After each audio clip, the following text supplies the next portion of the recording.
Руководством органов внутренних дел постоянно принимаются меры, направленные на стабилизацию ситуации на дорогах.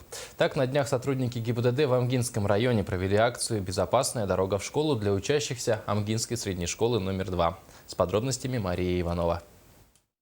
Из года в год в Амгинском районе увеличивается количество автовладельцев. Однако пропорционально количеству автовладельцев из года в год увеличивается количество нарушений правил дорожного движения и дорожно-транспортных происшествий. Такие акции для школьников и водителей проводятся сотрудниками ГИБДД каждый год. В ходе акции сотрудники ГИБДД посетили среднюю школу номер 2. С детьми были проведены викторины на знание правил дорожного движения, рассказаны правила поведения в общественных местах и дорогах. В заключительной части акции всем детишкам были вручены дипломы за активность и розданы светоотражающие фликеры. Современные дети очень хорошо знают правила дорожного движения.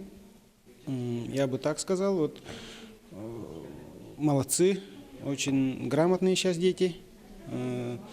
Очень много вопросов задают. Сотрудники ГИБДД призывают всех жителей изменить свое отношение к соблюдению правил безопасности на дорогах, обратить внимание на тех, кто находится рядом с вами в пути, не пренебрегать элементарными средствами дорожной безопасности, использовать ремни, детские сиденья, световозвращающие элементы для пешеходов, садиться за руль только исправного автомобиля, оснащенного в соответствии с погодными условиями, не допускать нарушений ПДД, приводящих к дорожно-транспортным происшествиям.